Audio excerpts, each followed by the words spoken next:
I like math because it can tell a story that isn't necessarily visible, but I can give you math and digits that actually can help us explain how things are connected. That to me is magic.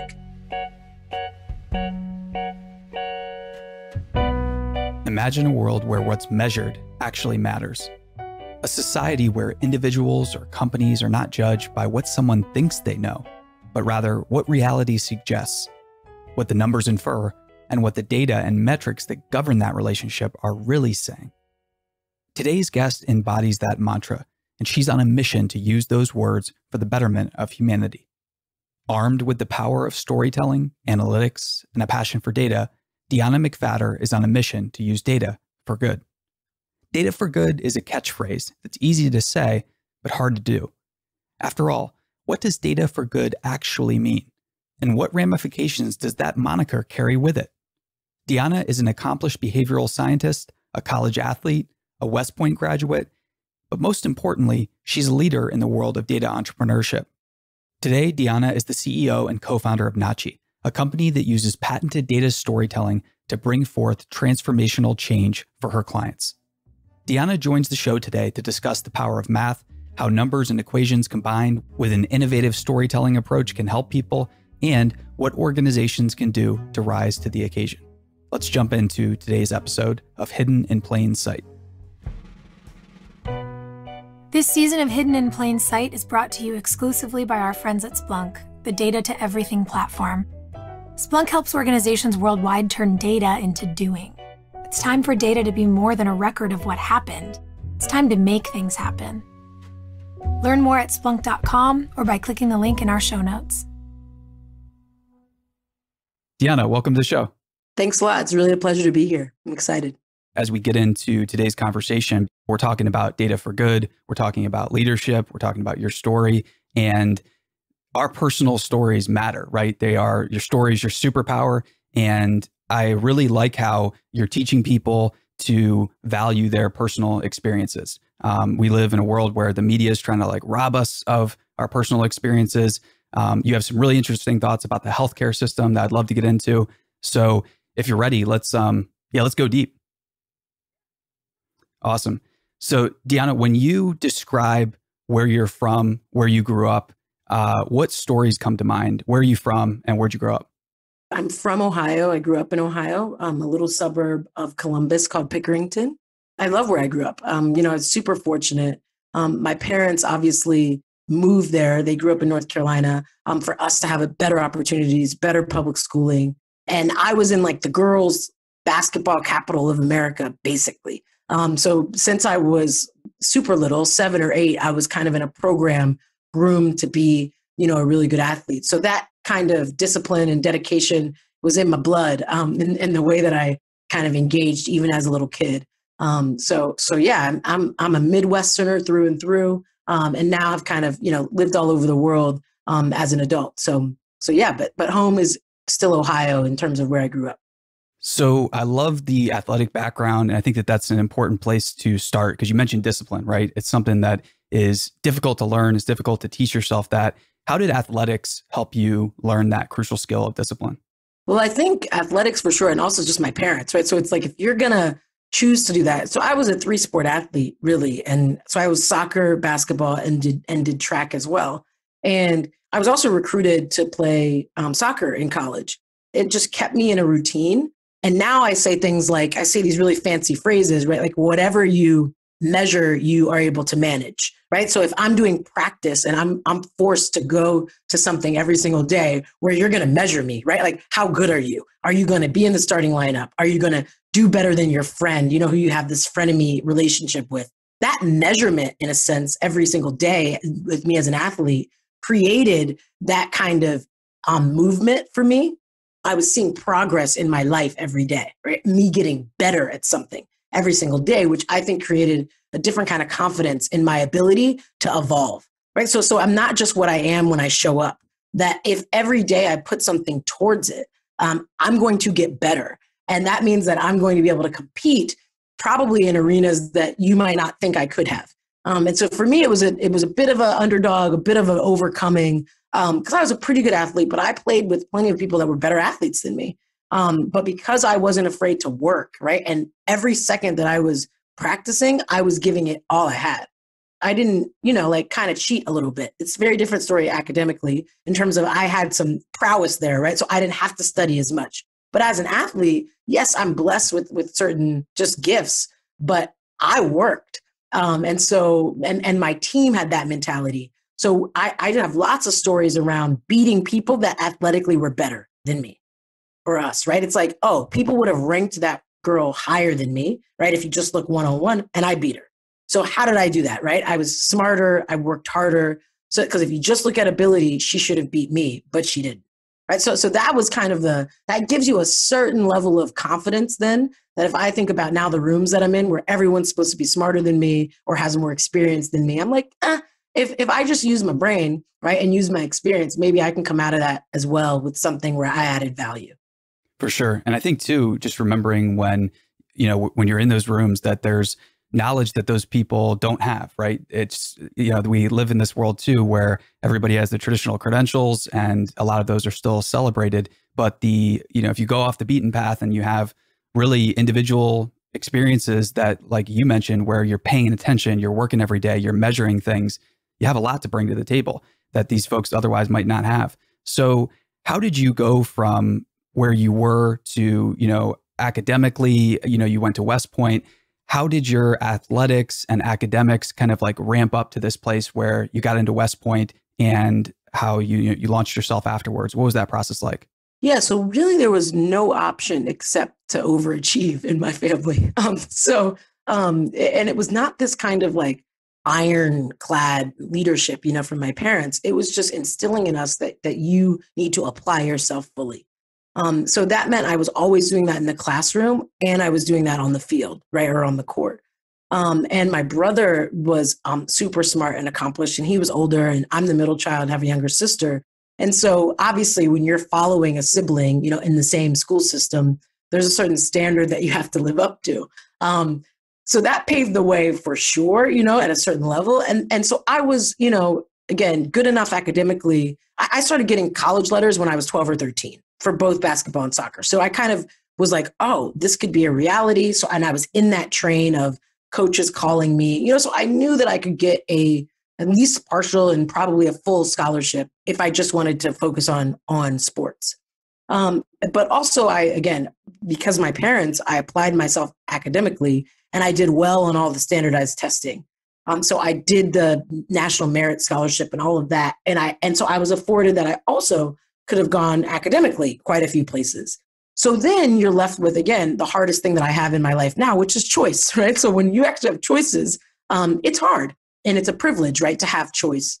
I honestly got to West Point, and I went there and committed because I felt like that's where I was supposed to go. It was something beyond this world, right? It was a spiritual feeling. It was God, I felt like, telling me, this is the path that you need to take. And obviously in hindsight, I know that was true. And so it was that, it was hard, but I liked hard things, and I was super independent as a kid. So it was, how can I do something, you know what I mean? I love when people didn't think I could do it. And so no one doubted me that was close to me, but the quote unquote, the world doubted me. Right. And so it was like, if I can accomplish this, and really going into West Point, I thought it would just be the military, right? I thought, okay, it's the military, but we weren't really at war, nothing major at the time that I went in, but September 11th happened while I was there. And so then it became applying myself in a different way, in terms of preparing and what my friends were feeling out. And then obviously I went through the medical discharge. When I graduated, I had a couple of hip surgeries while I was there.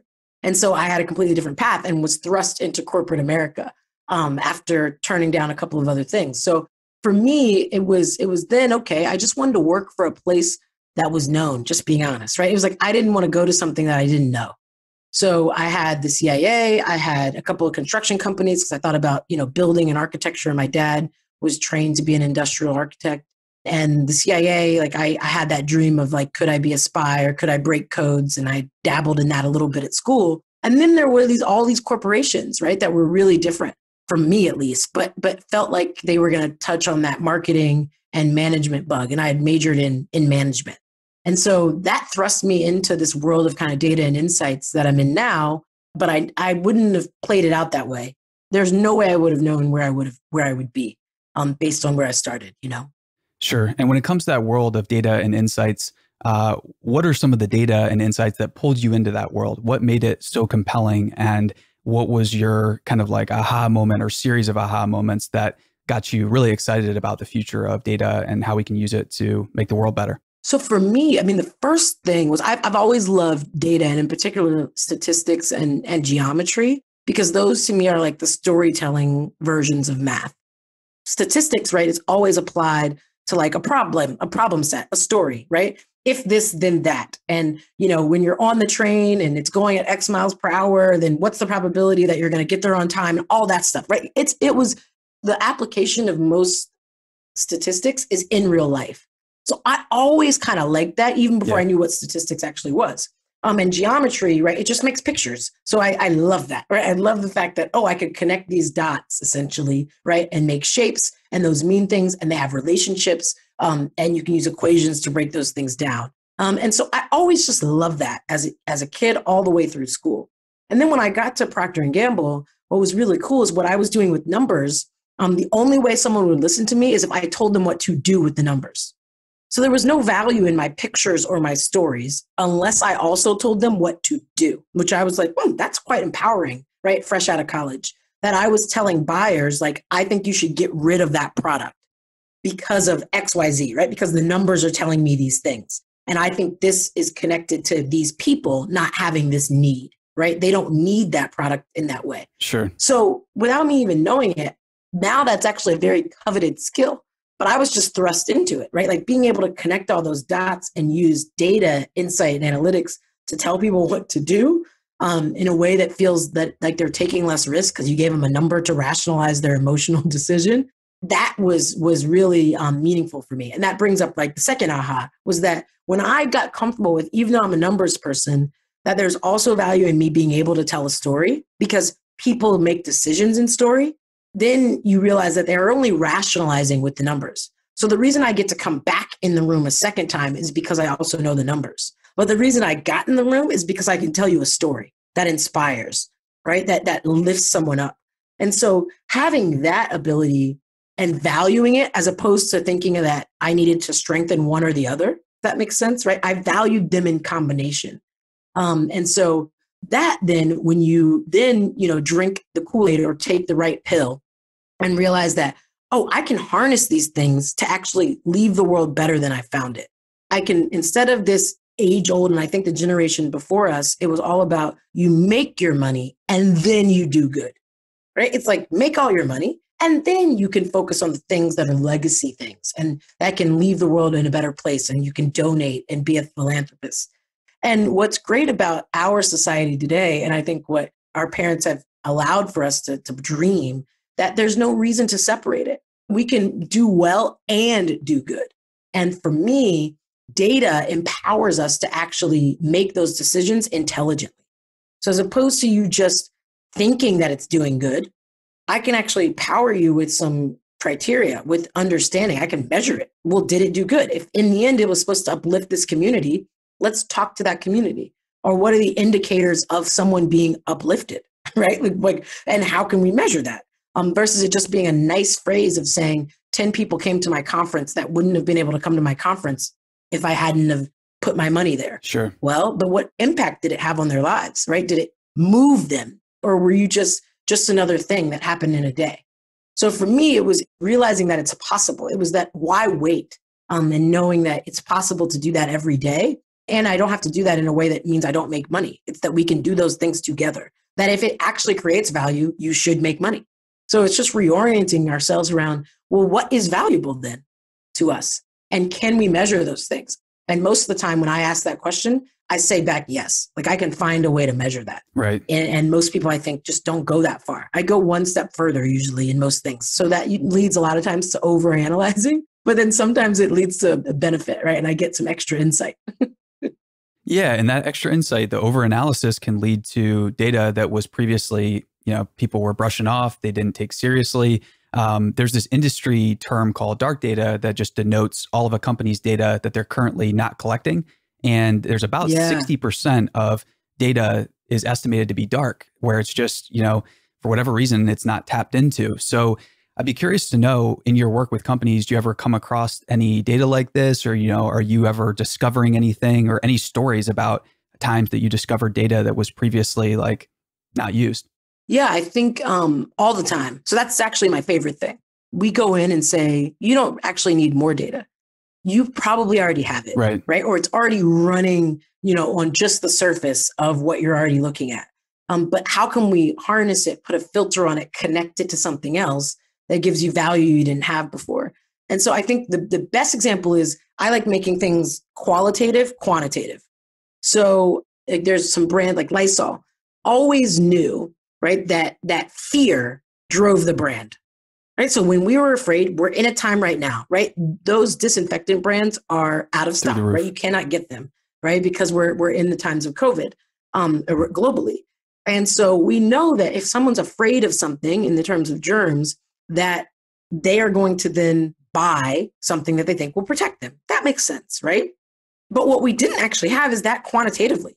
All you could do is look at it in hindsight, right? You could look at the fact that in hindsight, yes, the flu was going up at that time. And so what happened essentially while I was working on Lysol is we actually started to integrate the flu data into our modeling and forecasting. So that is data that is there, right? And everyone knew it. The entire company knew that the flu, right, or any kind of epidemic or fear was actually driving it, because we knew when we put more people sneezing in the commercial, more people bought the product. We kind of knew in hindsight, right? Like, oh, there was a high flu season and look at how well we did. But no one was really using it in a sophisticated way. And it really wasn't being put in the models alongside our marketing activity. So when you weight those two things together, then what's more worth it, right? Is it more worth it for us to just better understand what's going to drive the flu? And so we can put our investment in other places versus over investing in advertising, when really, if they don't feel like, if there's not a threat, they're not going to buy it. So it was things like that, where that's just sitting there, right? The flu data is actually, and what we found out was people searching flu was more accurate than the actual weather data on how many people, like the health data on how many people had the flu. So it was because it was more emotional than it was real, right? It wasn't if I had the flu. It was if I think maybe the flu is rampant in my area, I will buy the product. So what we ended up using was just search data to actually inform that, right? So it's like, what's the landscape around your products? This is how I think about it. What's the landscape and all the things that could be influencing someone being interested in your benefit? And how can you get a measure of that? And you might already have it, right? You might already have it inside your company, or it might be at your fingertips and something available publicly. Exactly. That didn't cost you anything, right? Yeah. And all you did was need to integrate it into your decision-making process. Sure.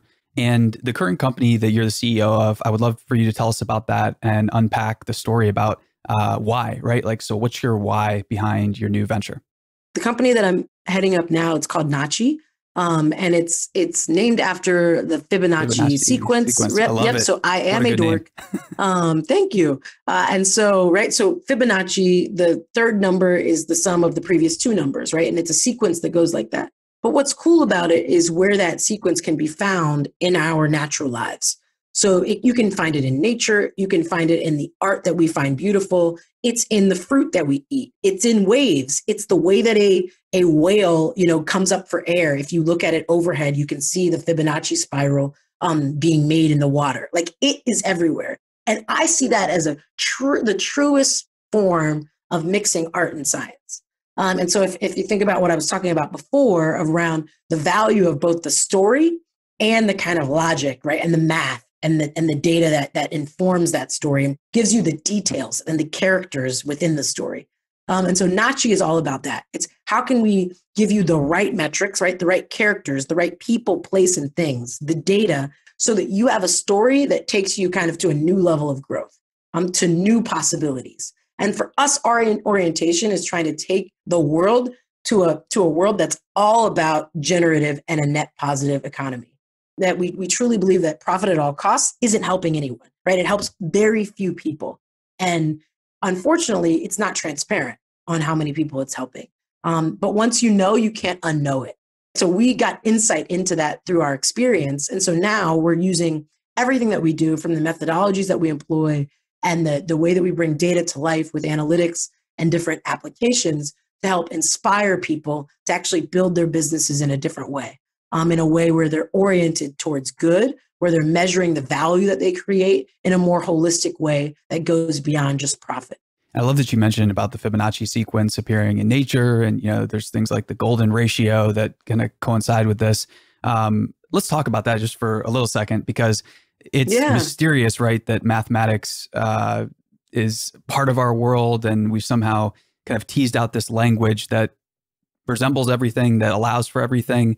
How did you get interested in mathematics? And why did you settle on this concept? Obviously, it's like, mysterious, and there's a sprinkling of like something that's like divine or, by the creator. Yeah, so there's a spiritual element to it for sure. Yeah.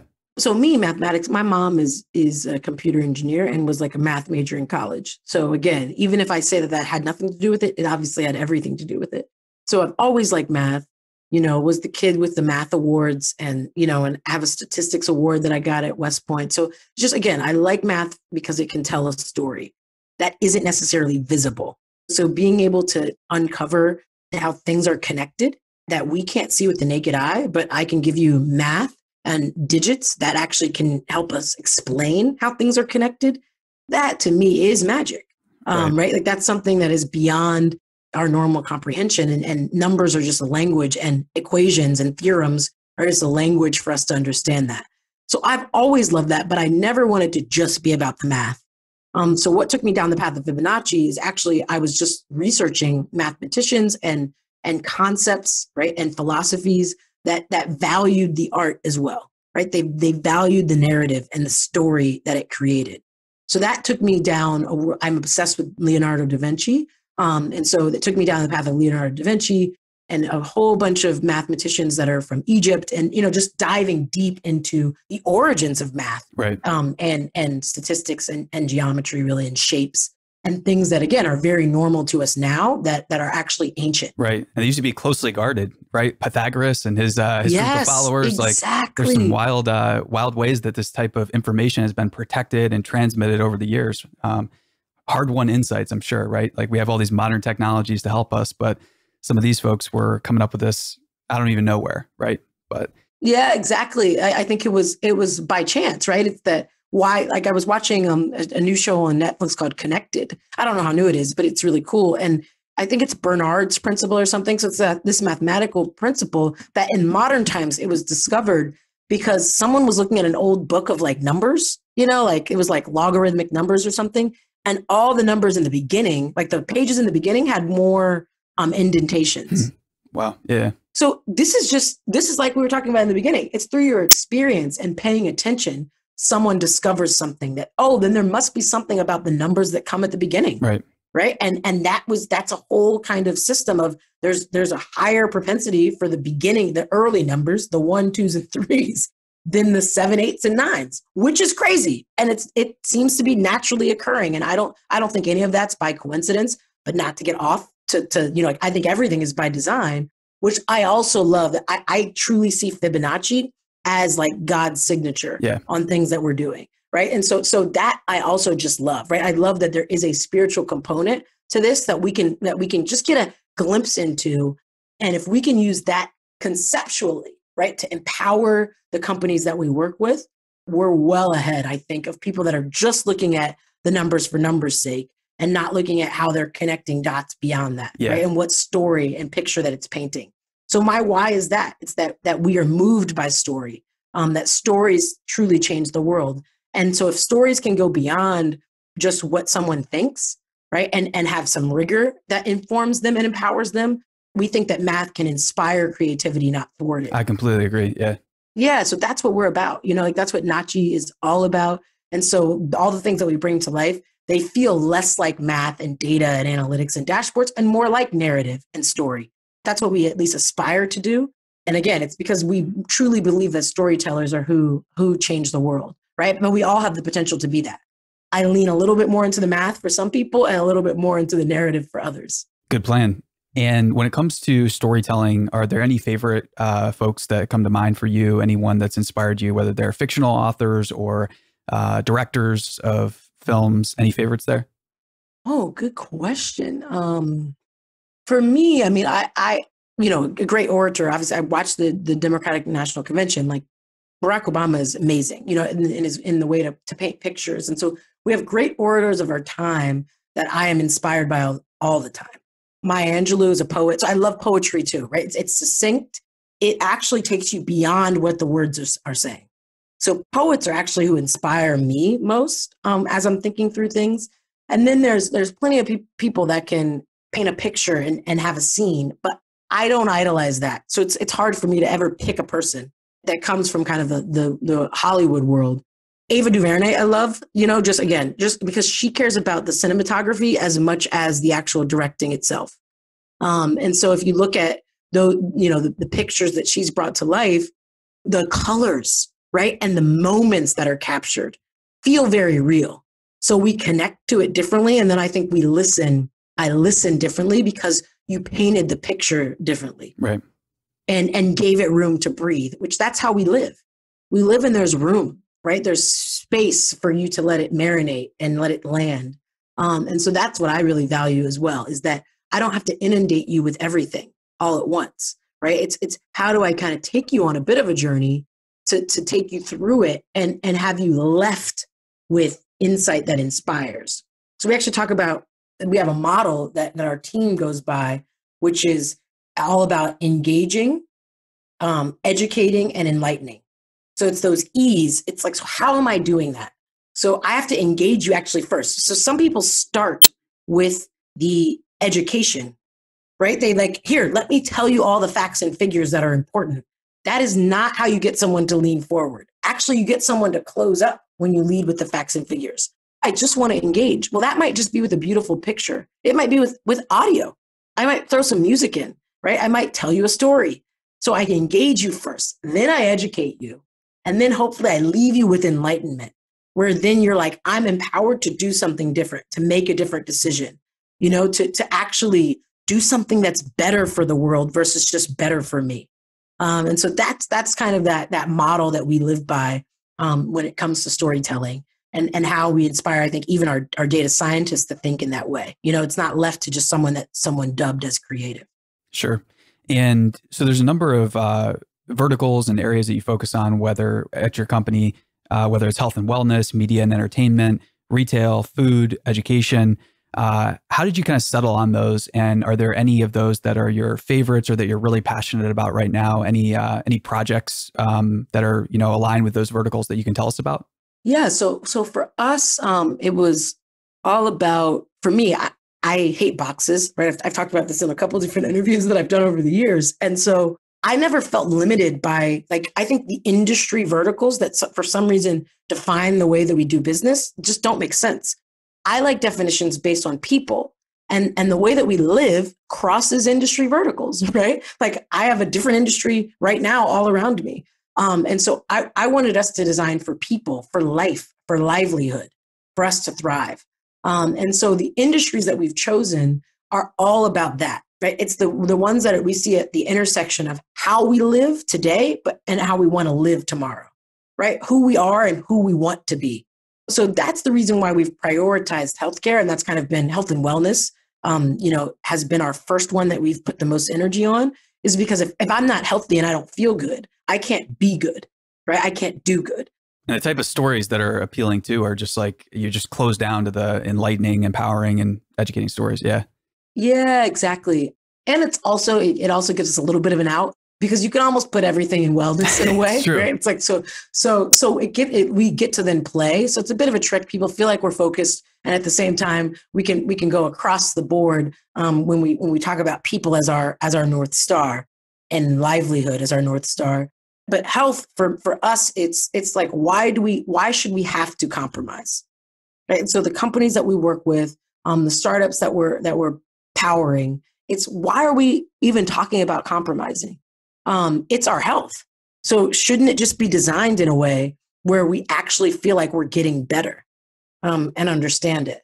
And unfortunately, our traditional systems around health and wellness, right, are not built for that. And they're called healthcare, but they aren't built for us to be healthier, right? They're incentivized for us to actually need more treatment, and more work, Yeah, and not less. slow decline. And it's just like their premise is based on like slow decline and it's almost like planned obsolescence, which gives me like eerie chills. And 100%. Yeah, do not like that vibe whatsoever.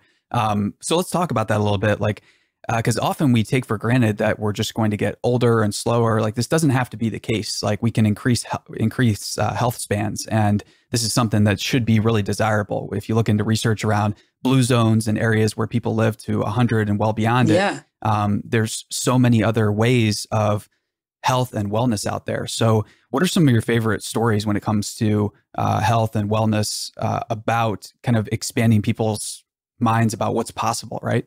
Yeah, well, a couple of things. Like my sister's a chiropractor. And so just her in itself, I think it opened my eyes a lot to what's actually possible, and it made it tangible, I think, right? So you can believe something, but it needs to be tangible for you to have empathy around it.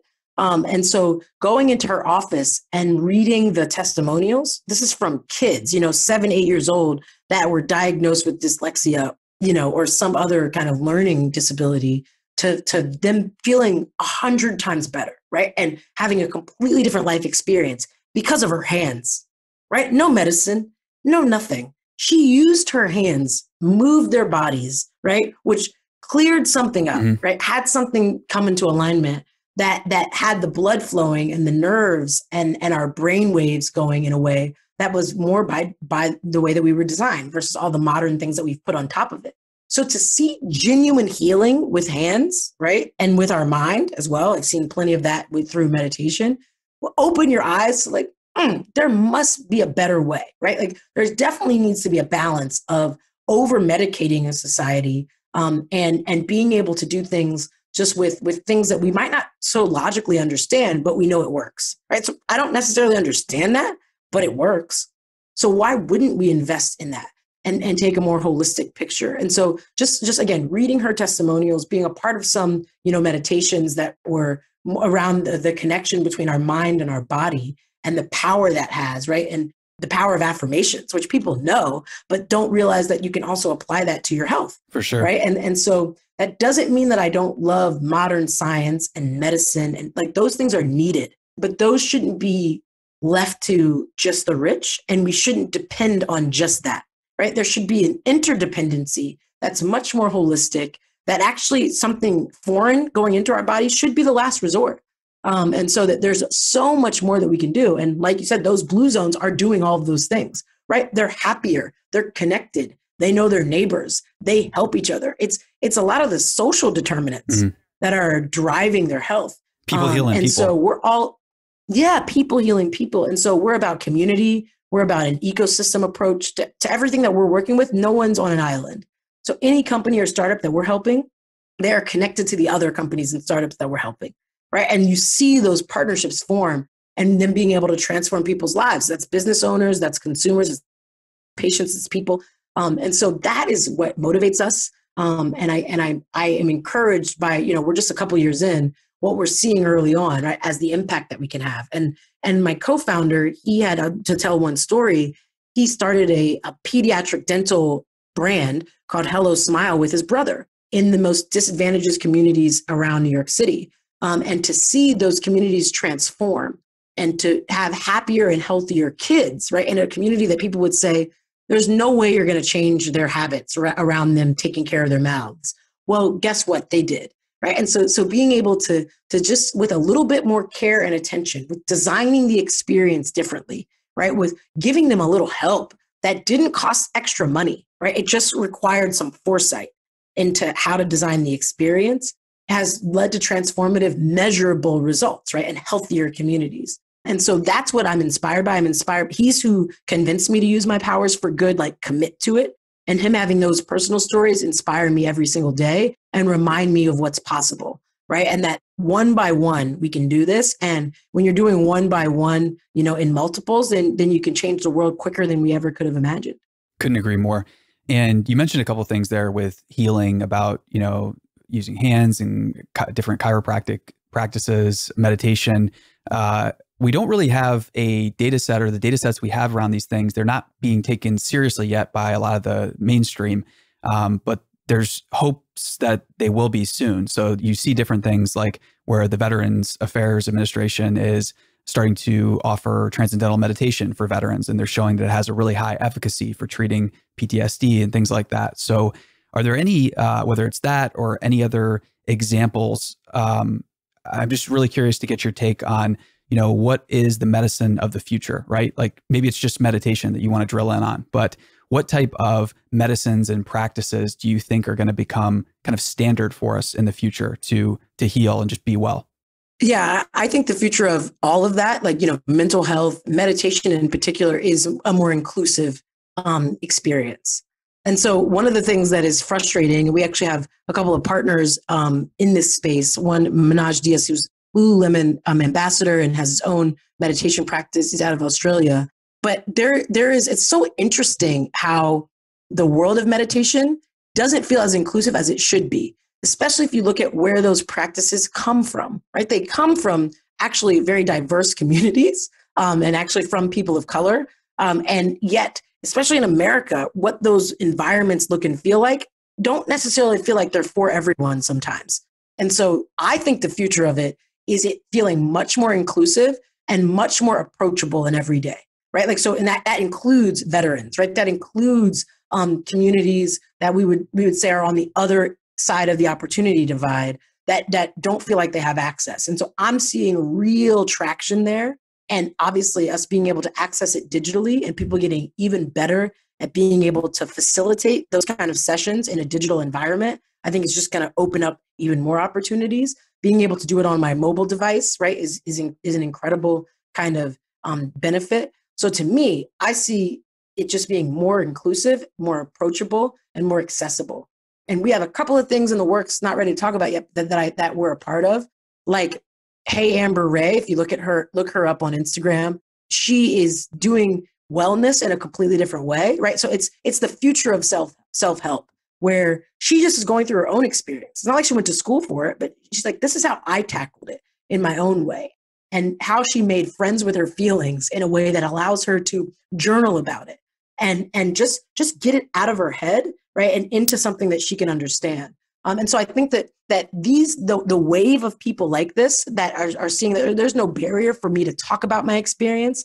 And through talking about my experience, right, like that age-old saying of my mess is my message, right? Through talking about my experience, I can maybe help people.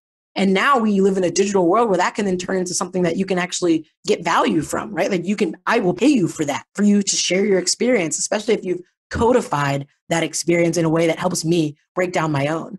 And so that's what I see as the future of it. I think we're going to see a blend of, so I also have a passion for musicians and artists in that way. And so we're playing with blending the worlds between musicians and meditation and wellness in that way, right? Like, there's a lot of people, right? You say a certain song or an artist saved your life, right? Like, you listen to that and it opened your eyes to different possibilities and that you were not alone.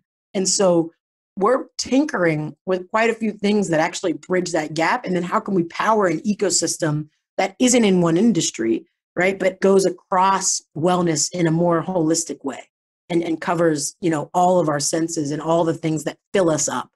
And so I'm super excited, to be playing with that and partnering with artists along that spectrum. Manoj, and then, Tatiana De Maria is an artist that she did a Instagram live with Manoj where they did a meditation and she was playing at the same time, right? Her guitar.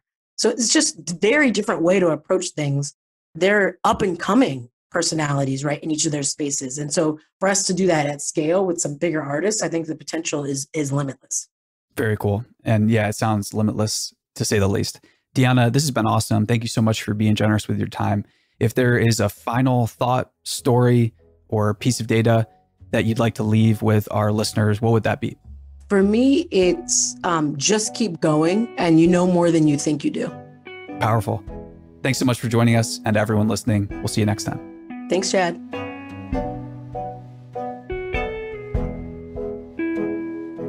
I'm Sophia Bush, and you've been listening to Hidden in Plain Sight from mission.org. This podcast is sponsored by our friends at Splunk, the Data to Everything platform. In today's data-driven world, every company, big or small, new or old, is sitting on terabytes of unused, untapped, and unknown data. Splunk helps turn all that data into action. Using cutting-edge AI and machine learning, Splunk delivers real-time predictive insights that will help you on your mission to change the world. With solutions for IT, security, Internet of Things, and business operations, Splunk empowers people to make faster, better decisions and take action to get things done. It's time for our data to be more than a record of what happened. It's time to make things happen.